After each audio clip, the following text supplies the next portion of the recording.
Good evening, ladies and gentlemen. We have a lot to talk about today on the Patriot News Hour. From Donald Trump, he was criticized for calling Kamala Harris Indian, Hindu. He has a lot of people outraged. Now, is he wrong? Is he not telling the truth? Is Kamala Harris black or is she Indian? Ladies and gentlemen, these are the things that we need to talk about. Israel is on the brink of war, and Benjamin Netanyahu wants to wipe out Hamas, wipe them off the face of the map. Should they hold restraint? Should they conduct an all-out assault on Hezbollah and Hamas? What is going on with the supreme leader in Iran? How did the individual die that was assassinated? Well, we'll discuss all these things, ladies and gentlemen, on the Patriot News Hour. I just got one question. Are you ready? I've already apologized to the parents over and over again. I don't apologize to you. Objection. Don't apologize to you. Attorney Norm Pattis called it strategic. We thought it was vicious and uncalled for and gratuitous. But at the same time, the plaintiff's attorneys called for a recess to determine how they'd orchestrate the rest of the day. You think I could book that for like the weekend of the 14th when the soundtrack comes out? If so, bump somebody.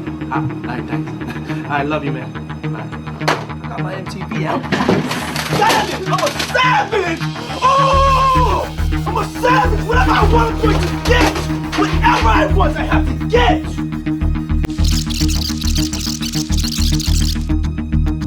And you're confident on these cases. You don't think you're going to be behind a defendant table throughout the entire campaign, crippled and unable to campaign? You know, if I am, it's going to show what a fake deal it all is. It's all fake. It's all just fake stuff. Do you want it televised? In order to interfere with the election. This was election interference at the highest level. One person responsible for this nightmare, and he's acknowledged and he brags about it, Donald Trump. Chief White House correspondent Mary Bruce traveled with the president. Good morning, Mary. 2020 rape conviction against former media mogul Harvey Weinstein was thrown out by New York's highest court today. Now to another big headline. Arizona's governor plans to sign a bill today repealing a 160-year-old abortion ban. Ladies and gentlemen, it is your pastor, your union president, your general on the war on woke here on the Patriot News Hour. We're going to have the Patriot Cam going, as you can see right above you. We are on the Patriot Cam because we are patriots on that show. Please subscribe to the show. Please follow me. I would really, truly appreciate it. I put a lot of hard work into the show. But ladies and gentlemen, I want to talk about a couple things. Donald Trump took a lot of fire recently in an interview where he basically said he didn't know if Kamala Harris was black. Everybody started coming out, firing off at him. He called people rabid dogs, referring to attorneys and lawyers that were going after him to destroy him. And you know what? I wasn't on the 2024 Trump Express until they tried to assassinate Donald Trump. I mean, from the failure of the Secret Service to individuals calling the police, to people reporting it, to live streaming it, to putting it on video, the assassination, that is, attempt. And nothing happened to these individuals. I mean, the director did get fired or resigned, whatever you want to call it, but we are in a dire state in this country. Why do they want Donald gone so bad? Why do they want to get rid of him? Is it the deep state? Was it an inside job by a foreign country, by a hostile terroristic act by another country? I would assume so. There are cells here. People are infiltrating here, illegal immigrants, because of the borders. And ladies and gentlemen, let's just be clear. They're not undocumented migrants. It's illegal immigration. The individuals know when they're crossing over the border, they're breaking the law. Why build ladders? Why cross oceans? Why risk life and limb to die and your children being attacked by the cartels and sent into child trafficking? Now, I do understand why an individual would want to come over here. I don't blame the individuals. in a sense of wanting freedom, prosperity, and peace, and just out of harm's way. But as a country, we have the obligation to protect the American people, to protect us from the outside elements when it comes to disease and people not being inoculated against deadly diseases. I mean, you got all these things coming back like syphilis, you got STDs, you have tuberculosis. I can go on and on and on and on. It's just a situation that has spiraled out of control, ladies and gentlemen. So what I want to do is I want to pan over to the video and I want to show you what happened when Donald Trump spoke and he questioned Kamala Harris's race and ethnic gender. Ladies and gentlemen, are you ready? Of black journalists. It backfired spectacularly. He began by labeling one of the journalists conducting the Q&A as nasty and hostile, but there were audible gasps from the audience when he began to question the racial identity of his opponent in the election, Vice President Kamala Harris. Now, Kamala Harris hopes to become the first female president of the United States. She describes herself as African American and South Asian Indian American, but Donald Trump appeared to suggest that at some point she had changed how she identifies, using the rather odd phrase, she happened to turn black. Let's listen to what he said. I've known her a long time indirectly, not directly very much, and she was always of Indian heritage, and she was only promoting Indian heritage. I didn't know she was black until a number of years ago when she happened to turn black, and now she wants to be known as black. So I don't know, is she Indian or is she black? She has always identified as a black woman. She went to a historically black college. I respect either one, but she obviously doesn't. Sources close to Kamala Harris's campaign described the remarks as unhinged and said they were proof Donald Trump couldn't unite America and an absolute disaster for him. The White House instantly condemned them as impulsive and insulting and said it was important to remember that Kamala Harris is Vice President of the United States and as such is entitled to respect. Now, during that combative Q&A session, Donald Trump also faced questions about his choice of running mate, J.D. Vance, who's been in the news for all the wrong reasons, and rather oddly said that the choice of VP on the ticket doesn't really have an impact historically, doesn't really matter. But it was his decision to question the racial identity of the vice president, much like he once questioned Barack Obama's entitlement to run for the highest office in the United States, that will draw the headlines across the United States this evening. Ladies and gentlemen, we really need to talk about this. Donald Trump is being ridiculed unnecessarily.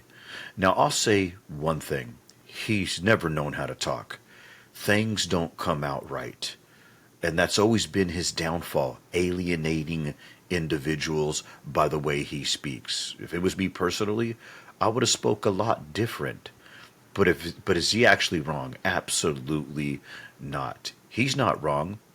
Kamala Harris has identified herself as Indian descent. She's never been black. She doesn't have any black heritage in her whatsoever. And the left is making Donald Trump's remarks synonymous with racism. These are not racist remarks. And the individual on the video is stating that Barack Obama suffered the same exact situation.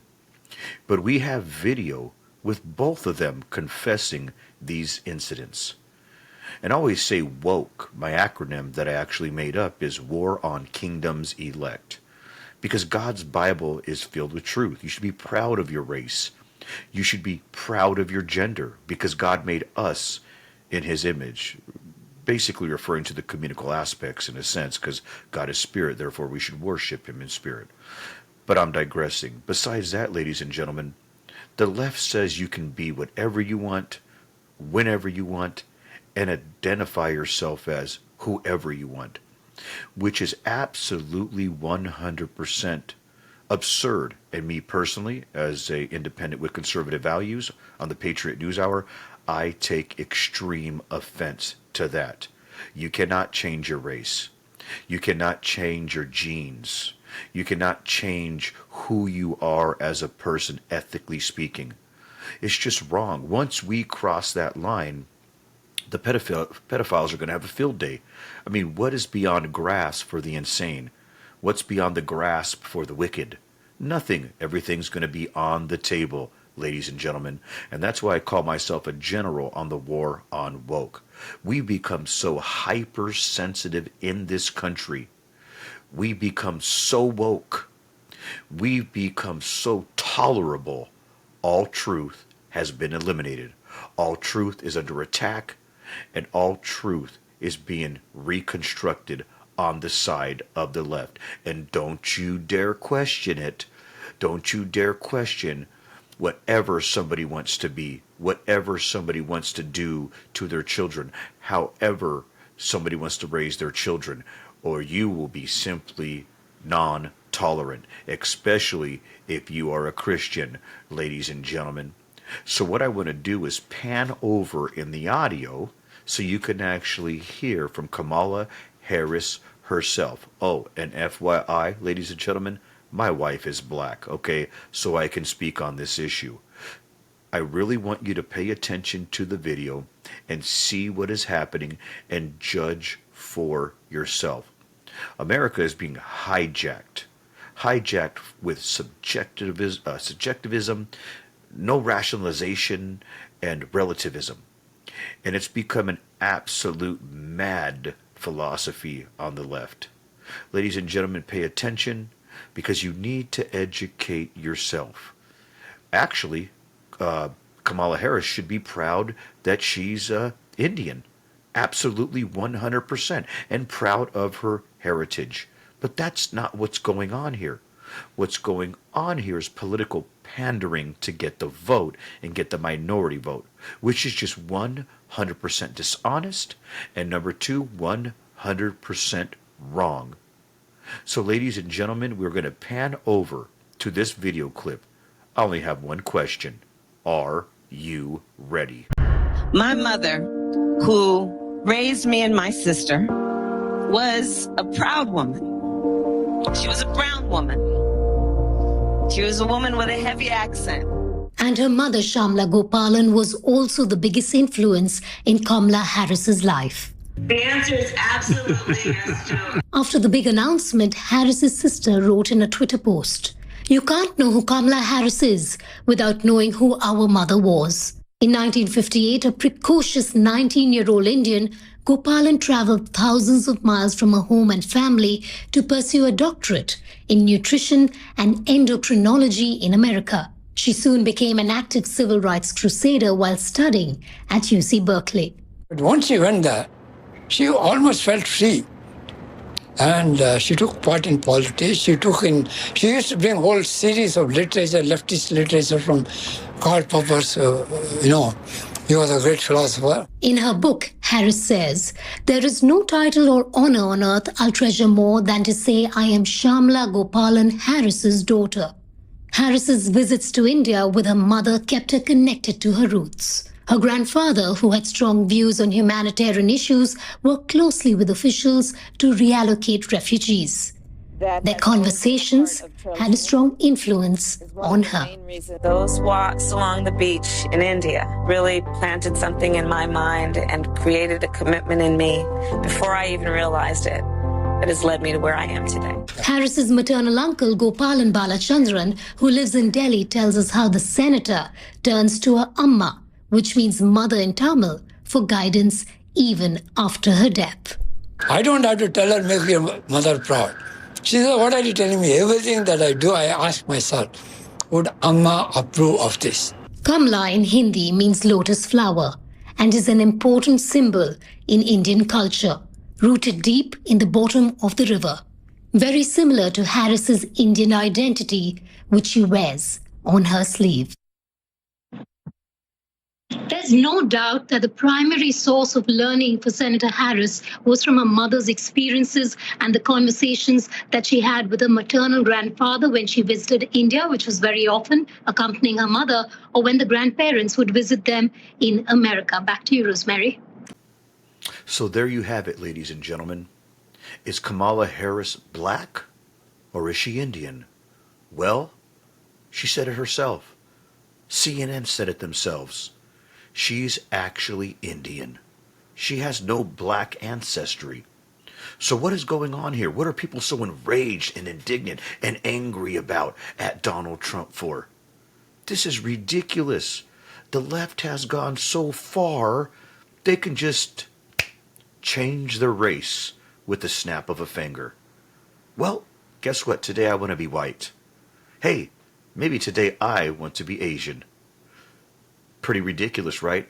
Absolutely 100% insane.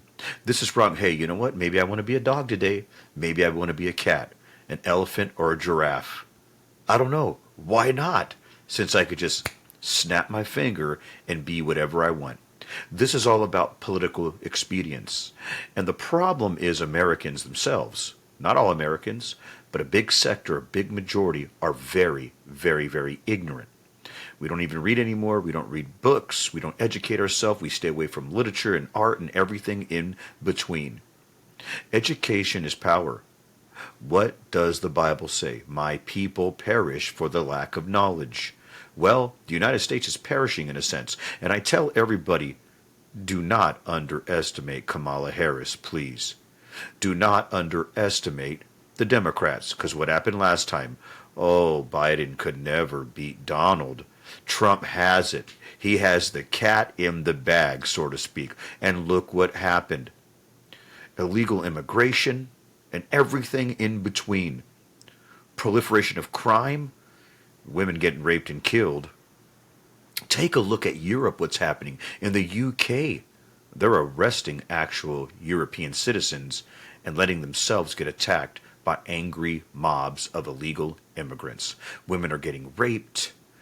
I mean, children are getting killed. I could go on and on and on. I'm not here on this show using hyperbole, trying to scare any of you. But what I am doing is telling you the truth and sounding the alarm, ladies and gentlemen. So there you have it. Do I take offense that Kamala Harris came over here? Absolutely not. She's an American. She's a citizen, Kamala Harris. 1,000 million %. She should be proud of her heritage. Look at my family. I am a descendant from Mexican heritage, right? I come from Mexico, so to speak. That's where my gene pool resides, and I have no problem confessing that. I'm in an interracial marriage. I have no problem with that. So I'm not bigoted. I'm not a homophobe. But what I am is an individual that is looking forward and straight ahead to seeking the truth. The reason why this country has fallen is because people don't even recognize who image they were made in, and they do not know who God is anymore. So you have a bunch of people with stirred up spirits, sinning greatly, and are out of control. So there you go from the video of CNN that they wish they can delete and never came back here on the Patriot News Hour. What I want to do is pan over to Barack Obama and some comments on Trump and what basically he says about Barack Obama and what Barack Obama said himself on the situation. Ladies and gentlemen, why don't we just present the evidence and let you decide? Wouldn't that be easier? Instead of me acting like a liberal and being subjective? Let's do this again. Let's go over this again. Let's do this. Ladies and gentlemen, I just have one question. Are you ready? The department recognizes these as legitimately... It's not a birth certificate, Candy, and people are trying to figure out why isn't he giving his birth certificate. It's not a birth certificate. A certificate of live birth, and you can see that one that you have and the one that I brought you, because that's the one that's on the internet and all over the place. It doesn't even have a serial number. It doesn't have a signature. It doesn't have a signature. One that I saw on television has a stamp, but that's not a signature. Right, but that's how they Excuse me, but that's not the one that they were showing to everybody. And I just say very simply, why doesn't he show his birth certificate? Why has he spent over $2 million in legal fees to keep this quiet and to keep this silent? When I listened today to the tape of the grandmother And she was saying he was born essentially in Kenya, and then all of a sudden, don't forget, this is when Barack Obama was hot as a pistol because it looked like he was going to get the nomination, and they had a lot of people, a lot of handlers in there, and all of a sudden you hear people all over the room, no, he was born in Hawaii, he was born in Hawaii.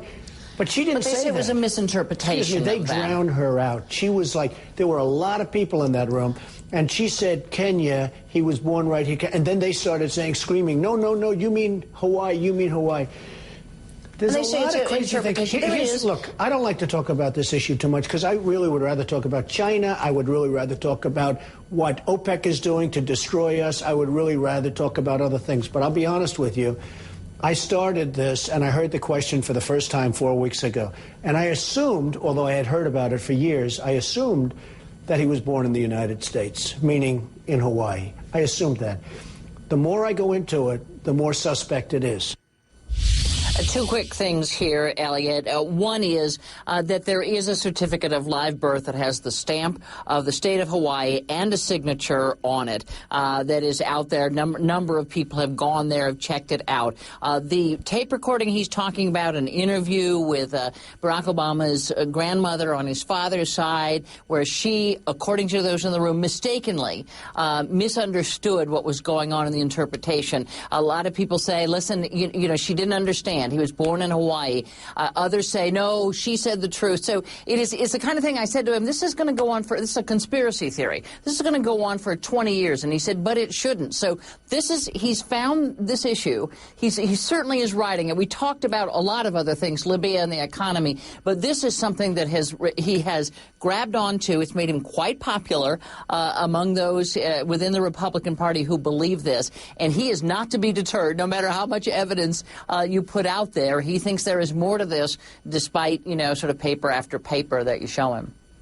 You know, Candy, you are so right when you say it has actually built a little bit of a foundation for the notion that he could run and become the president of the United States. In a poll of Republicans these days, he came in second. He's behind Mitt Romney, but then Donald Trump. Romney had 21. He had 17. Sarah Palin's down at 10. So clearly Donald Trump has named. Look, one thing you've got to say about Donald Trump, he has been magnificent over the last 30 years at building a brand, getting his name out there, developing a large base in the population that respects him. Now, whether that can withstand the rigors of a presidential or any political campaign is a whole different matter. But I got to tell you, I'm a little surprised he would take this birth certificate issue. I think in an odd way it diminishes Donald Trump, because here's somebody who, had he elevated himself and spoken only about energy policy or Libya or economic development, would have had a certain mystique about him. Talking about birth certificates, I don't know. It just doesn't seem to be the right way to go.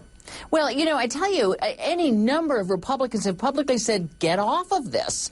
You know, this is, not a winning issue for Republicans. And I asked him that. I said, listen, there are people out there, Republicans, who really, if you want to talk conspiracy theories, who say, first of all, this is just to talk to the voters, the conservative voters in the primary process. But second of all, there are those who have said to me, you know what, I think he's actually trying to boost Obama, because every time he goes out there and does this, it sort of paints Republicans, they believe, as these sort of people who are hung up on something that other people have proven, or, you know, beyond a lot of people's reasonable doubt, that is untrue. And I asked him about it, and he said, you know, I started out like that, but I don't believe that. And he said, everybody's dismissed as being, you know, stupid, and they don't know anything if they bring this up. I agree with you, and he's very good on other subjects. We talked about OPEC and China and Libya and other things. He has a very, and this surprised me, he's a very populist voice. I can see his message about, you know, why are we fighting wars for other countries? I mean, that's also a big theme of his. You know, and I can see it taking hold. So it's interesting. But if the idea was, I want to reach those conservative voters who might look at me askance otherwise, certainly the polls would indicate that he's done some of that. But, you know, polls, a lot of it's name recognition. It's early on. Absolutely. Maybe I'm not an American citizen. Some people said, he has a forged birth certificate. Well, first of all, it's true, I'm not American. I was not born in Hawaii. I wasn't born in the United States of America. I come from Kenya. And so I think people saw my election as proof, as testimony that our society has continued to become more and more naive. So there you have it, ladies and gentlemen. From the words of Barack Obama himself, I'm not American. I wasn't born here. And Donald Trump was criticized. It's not a real birth certificate. It's just the way it is. He confessed it, and it was not a mistake that his grandmother made. You have to be 35 years old and born in this country to be a president. But who the heck am I to disagree with that, even though it's in the U.S. Constitution of the United States of America? Ladies and gentlemen, this is what is happening in this country. We're just letting ourselves do whatever we want. What happens when a plant from an Islamic country comes and claims they're an American and becomes our next president and fools the masses in Congress? Then what? Sharia laws implemented in our country? Our institution and our values are completely destroyed? Is that what's going to happen, ladies and gentlemen? Believe it or not, I am not anti-Muslim. I'm just not. I don't hate Muslims. There's a lot of secular Muslims. There's a lot of Muslims that put timelines on their Quran.